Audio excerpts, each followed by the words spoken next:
और इस वक्त की एक बड़ी खबर आपको बता दें, यूपी में मदरसा एक्ट पर सुप्रीम कोर्ट का बड़ा फैसला आ गया है। सुप्रीम कोर्ट ने इलाहाबाद हाई कोर्ट के फैसले को रद्द किया गया है। दरअसल 2004 के मदरसा के एक्ट को लेकर एक पिटीशन दायर की गई थी इलाहाबाद हाई कोर्ट में, जिसके बाद इस पर इसे अवैध मानते हुए, गैर संवैधानिक मानते हुए रद्द कर दिया गया था, जिसे चैलेंज किया गया था सुप्रीम कोर्ट में। और आखिरकार सुप्रीम कोर्ट ने हाई कोर्ट के फैसले को रद्द करते हुए फैसला दिया है। इसका मतलब साफ हो जाता है कि उत्तर प्रदेश के 2004 के मदरसा एक्ट को एक बार फिर से लागू किया जाएगा, जिसके तहत करीब 16,000 से ज़्यादा जो मदरसे हैं एक बार फिर से सरकार के दायरे में आएंगी। और इसको लेकर सुप्रीम कोर्ट में लंबी बहस भी चली, दोनों पक्षों को सुना गया और आखिरकार इस फैसले को रद्द कर दिया गया है।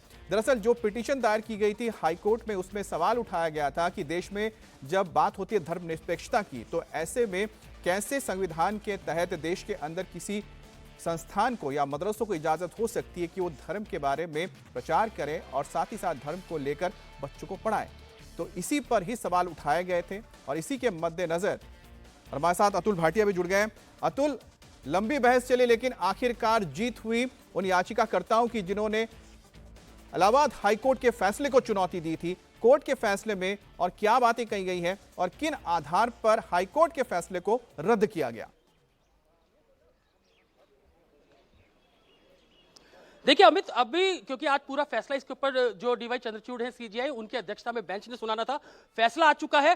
सुप्रीम कोर्ट ने कहा है कि यूपी मदरसा बोर्ड एक्ट 2004 को संवैधानिक घोषित किया जाता है। इसके अलावा सुप्रीम कोर्ट ने कहा कि जो यूपी मदरसा बोर्ड की जो संवैधानिकता है वो बरकरार रहेगी। इसके अलावा सीजीआई ने यह कहा है, डीवाई चंद्रचूड़ ने, कि यूपी मदरसा एक्ट के सभी प्रावधान मूल अधिकार या संविधान के बेसिक स्ट्रक्चर का उल्लंघन नहीं करते हैं।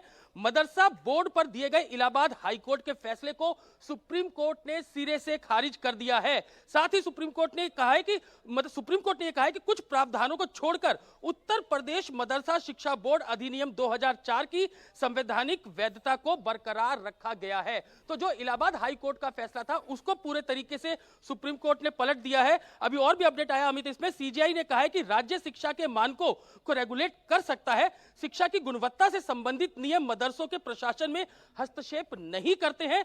हाईकोर्ट ने यह मानने में गलती की कि यदि यह कानून धर्मनिरपेक्षता का उल्लंघन करता है तो इसे रद्द कर दिया जाएगा। जैसा कि सुप्रीम कोर्ट पहले भी, जब 22 अक्टूबर को फैसला सुरक्षित रखा गया था अमित, तो उससे पहले भी जो सीजीआई है, डीवाई चंद्रचूड़, उन्होंने कहीं ना कहीं ये स्पष्ट कहा था कि हम जो भारत है वो सभी धर्मों का देश है। जब यहाँ पर गुरुकुल चलते हैं, मिशनरीज चलती हैं, तो मदरसों के ऊपर भी कोई ऑब्जेक्शन नहीं किया जाना चाहिए। और इसके अलावा जो यूपी सरकार यानी कि योगी सरकार ने भी जो पूरा मदरसा एक्ट था उसको पूरे तरीके से खत्म करने का जो इलीगल असंवैधानिक करार दिया गया था इलाहाबाद हाईकोर्ट ने, उस पर अपना पक्ष जब सुप्रीम कोर्ट में रखा था तो यह कहा था कि हाईकोर्ट का जो फैसला है वो पूरे जो गलत है और कई प्रावधान जो है उसके अंदर उनको संशोधित किया जा सकता है। जब हाईकोर्ट में पूरा मामला चल रहा था, जैसे आपने बताया, सुप्रीम कोर्ट में हो, तो उत्तर प्रदेश सरकार की ओर से कहा गया था कि पूरी तरह से इस कानून को खत्म कर देने के पक्ष में सरकार नहीं है।